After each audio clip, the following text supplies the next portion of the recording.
Hey, what's up, everybody? Welcome back to the Last Bachelor podcast, where we address real topics about healing, growth, and breaking cycles. Today, we're diving into a topic that's not spoken about enough: building emotional bonds as men. This episode is for every man out there who wants to connect more deeply with their children, their partner, their partners, their brothers, and even themselves. Because emotional bonds aren't just something nice to have, they're survival tools. And I know firsthand what it's like to grow up in a space where emotional connections wasn't always modeled, where survival meant holding it in, not expressing how you felt. But what happens when we carry that silence into adulthood? It creates distance between us and the people who need us the most. Let's keep it real. A lot of us were raised to believe that love is shown, not spoken, or that being a man means holding down the household, paying bills, and keeping emotions on lock. But what if I told you that being emotionally present is one of the most powerful things a man can do? I tapped into some expert insight from therapists and fatherhood advocates like Dr. Thelma Bryant and Dr. John Gottman, who say that emotional bonds are built in small moments, not just grand gestures. It's in how we listen without judgment, how we apologize when we mess up, how we affirm our kids, our partners, or even our brothers for just who they are, not what they can do.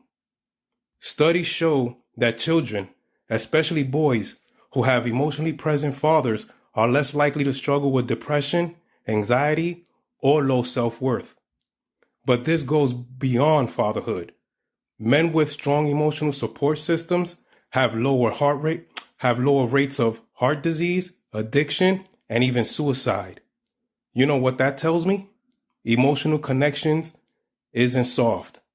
It's life or death. If you're listening right now thinking, but I don't know where to start, you're not alone. Here's what the experts say. 1. Be present, not perfect. Your presence is more powerful than any advice you could ever give. Put the phone down. Look your kids in the eye. Ask your brother how he's really doing. 2. Learn the language of affirmation. A simple, "I'm proud of you," or "I love you, man," can break chains. And I know saying those words might feel foreign at first, but every time you say them, you're rewriting the blueprint for the next generation.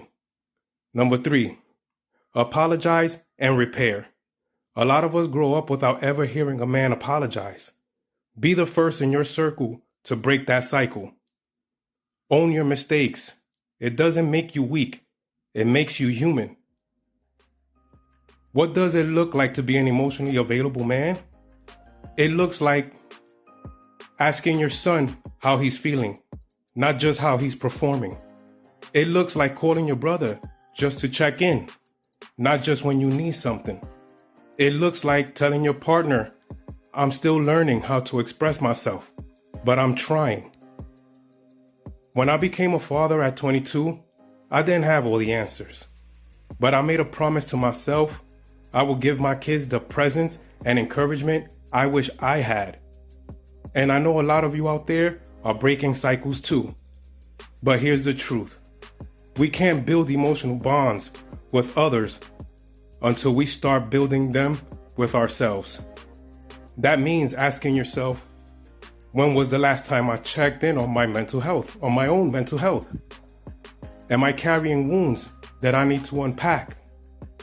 What kind of emotional legacy am I leaving behind? To every man listening, you're not weak for wanting connection. You're not broken for wanting to be seen. You're breaking cycles simply by showing up, by choosing presence over perfection. If this message spoke to you, I want you to sit with it. Call your child, your brother, your best friend today, not just to talk, but to listen. And if you're ready to keep this conversation going, hit that follow button and share this episode with another man who is on his healing journey. Remember, emotional bonds build legacies, and it's never too late to be the man you've always needed. You've been listening to The Last Bachelor. Until the next episode.